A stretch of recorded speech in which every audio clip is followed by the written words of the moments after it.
Welcome everyone. The topic for the day is impression management. Remember, we are talking about impression as in not only for the person, but it is applicable for an individual too, but typically for the corporates or the company as such. So, impression management is a very vital tool, and in fact, if we look into it as far as personal impression are concerned or individual impression are concerned, people are very rampantly active in the social media and they are very passionate about the number of followers, number of likes, number of admirations emojis that have been assigned to any of their activities as such. That relates to the importance of the impression that a person commands. Similarly, for the corporate, a goal directed conscious and unconscious attempt. Remember, when I gave you an example of social media and individuals' impression management, what is it all about? It why the number of followers they're looking into it. Similarly, for the corporate's body, also, it is definitive attempt and even an indefinite, unconscious attempt to influence the perception of the people towards the object, persons, event regulating the controlling of the information in social interaction. Remember, that is what it is. So it's basically your reputation at stake, right? So impression management is to make favorable impression in terms of dress, in terms of manner, in terms of body language. So how do you go about it? You need to portray a positive impact, or should I say everybody would desire to have a positive impact about the perception about himself or herself among his or her friend, or should I say the society at large.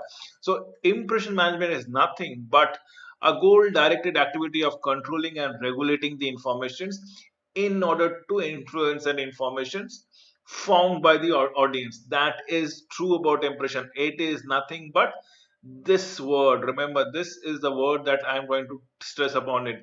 It is about the perception. If you can maneuver the perception in your favor, is all about management.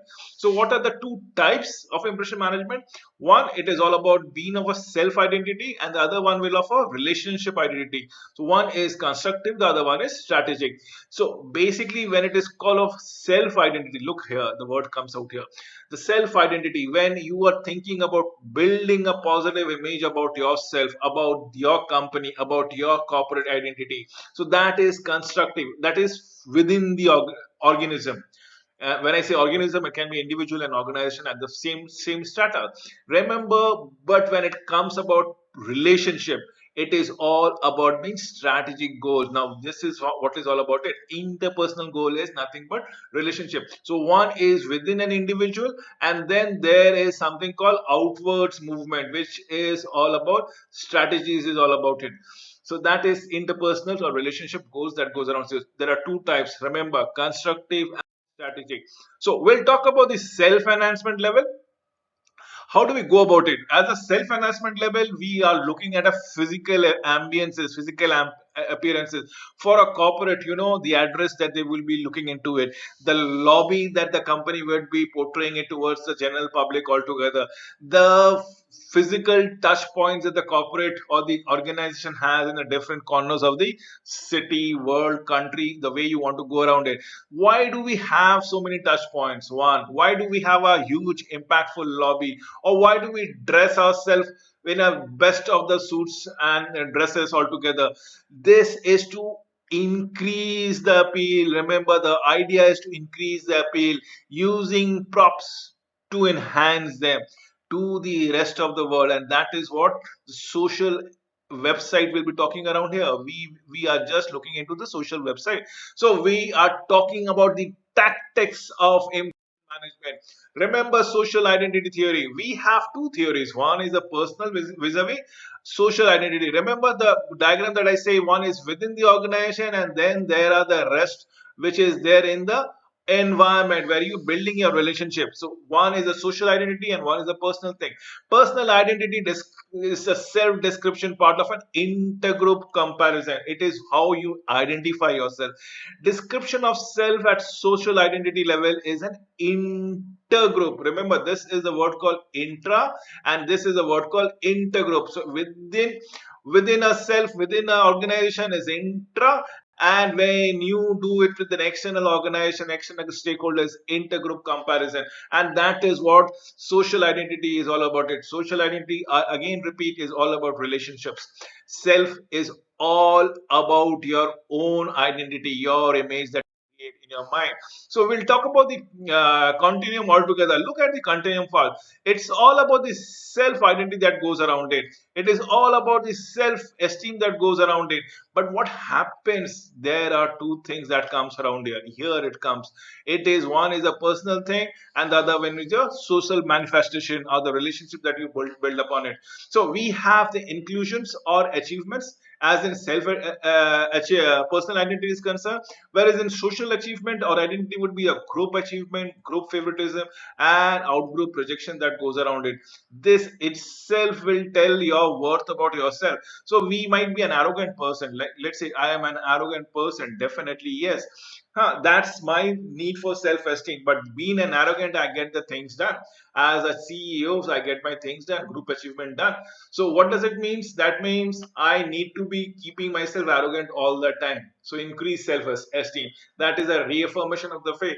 But essentially, if I'm a very warm person and get my things done with a group, at the same time, so what does this increased self-esteem say? It says you should be more polite, more kind towards the people. So not a clear if outgroup rejection raises self-esteem at all. That's one thing which we need to understand all the time. So, what are the conflicts of personal identity? What are the conflicts between social identity? When a person does an act which is inconsistent, which is irregular, which is not on an uniform basis, then is social identity. Such conflict occurs when, so basically, a person is moving out of his skin or her skin altogether and doing acts or things which his or her conscience does not permit, and then there is a moral conflict or the social such conflict appears, ethical conflict that keeps on appearing out here, and that is what we need to go around here. So remember, when things are not in uniform with personal and social identity, there is an unrest, there is a conflict that comes around here that needs to be identified. So self presentation, it depends on the situation. Yes, true, very true.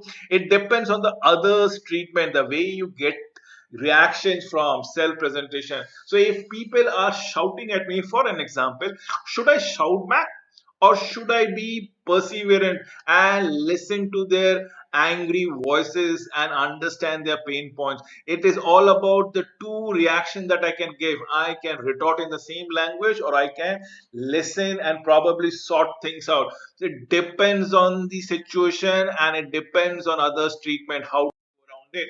Other enhancement, it is all about one liking, such as flattery. Probably people are praising you all the time for no reasons, no rhymes. Tactics to induce positive moods and reaction.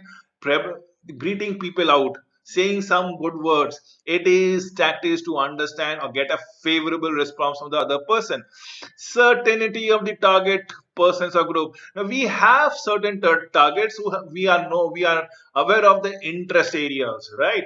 So accordingly, if we can manipulate, modulate our tone, our thought process to the requirement of this target person or group, we end up into their good books. So that needs to be understood. For example, dressing according to a certain person liking. People, there might be people who would like white dresses altogether, white clean dresses, and if you start wearing white clean dresses, you automatically come into their books. So we'll talk about the various techniques of impression management. Number one is conformity.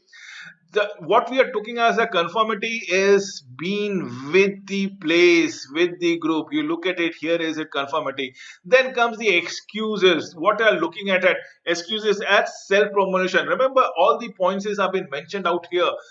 Absolutely. Apologize. What do you apologize for? If you think you have done anything wrong, it is always there to be humble and accept that fault out there. We'll talk about self promotion. Definitely, yes. At the end of the day, we are social beings who are very self centered. We want our interest to be protected at point of time.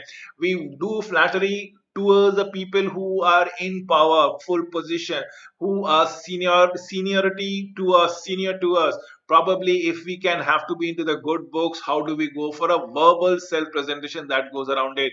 We do favors to people, definitely yes, to be in their good books. We get associated with certain groups, certain franchise, certain associates, certain organization, be it a profitable one or be it a non-profitable one.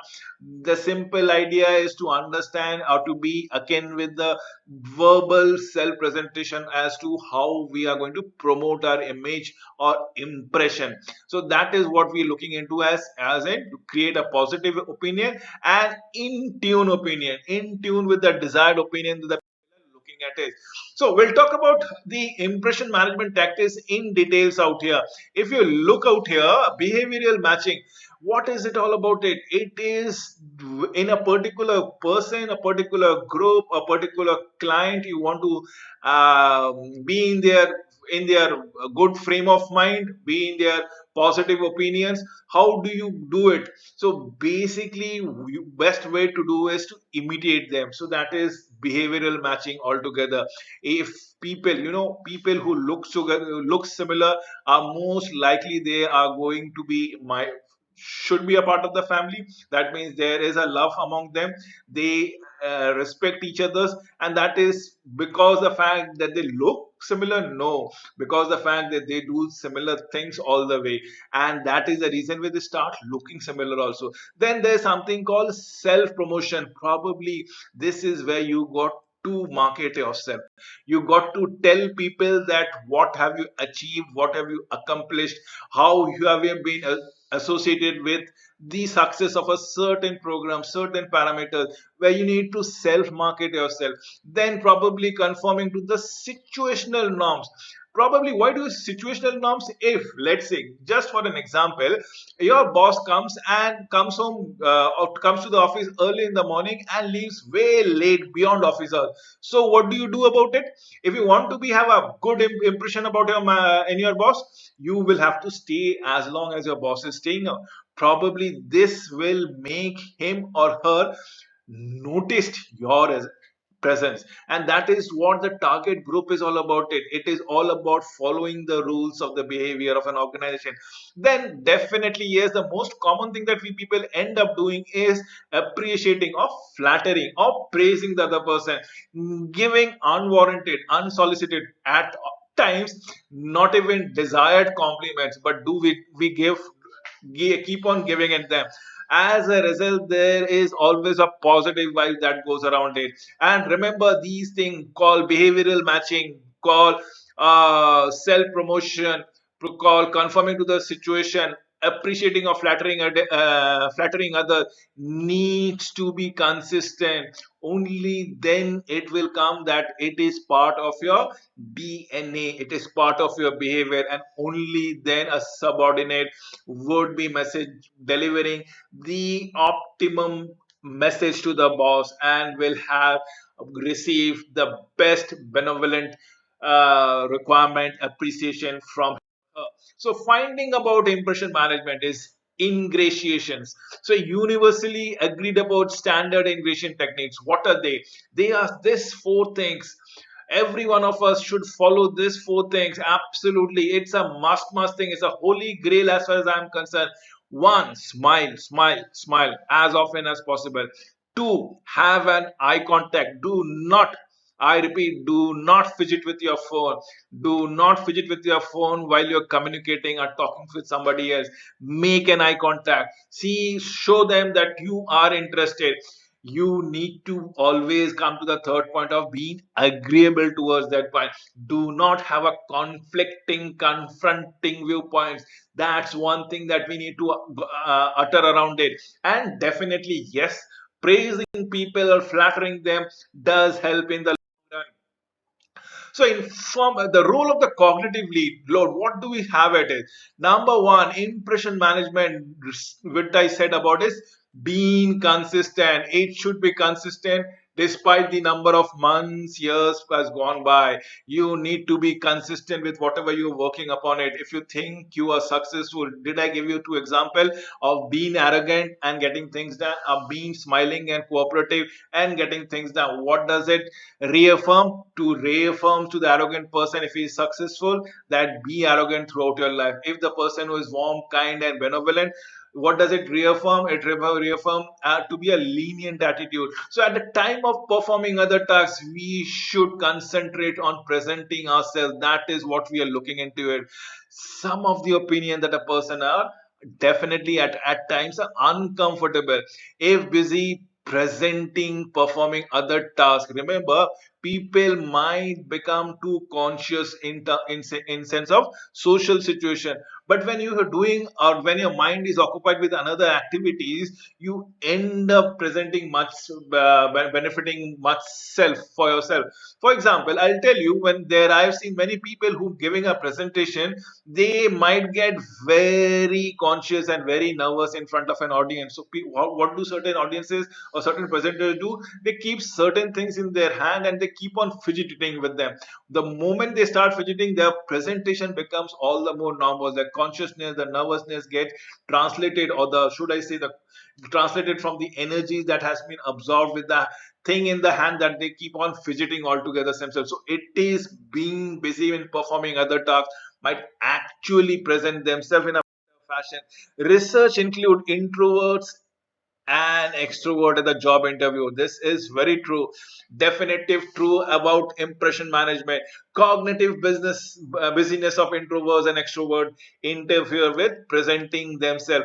This is one thing which needs to be gone around. You should not be obsessed with yourself. Whether you're introvert, whether you're extrovert, please be ambivalent. Please be relevant. Please be connected with the environment as on when on basis yourself. So impression management. Let us give an example of NX or an LGBTQ or lesbian, gay, bisexual, transgender, queers that we are talking around here. So what has been done? They have a peculiar notion that comes around it. Everybody has a particular opinion about that. Whether that opinion is wrong or whether that opinion is right, I do not know. Absolutely, I am not aware of it.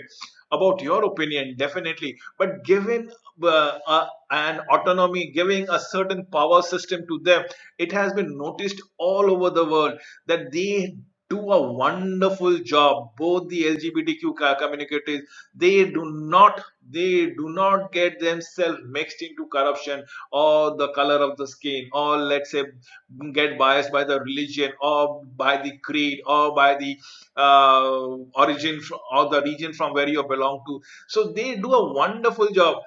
Remember, we had a biasness. I presume that most of us have a biasness, but when you give them certain position, they actually do wonders for them. So that is what needs to be understood by the impression management by marginalized people. One which is which is to be noted altogether. All of you should be knowing.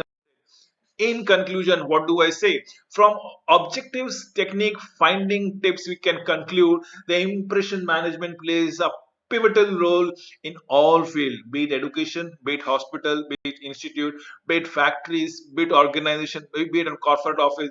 Remember, it is only 1% which influences others. With this, I come to an end of this presentation. Thank you for watching this video.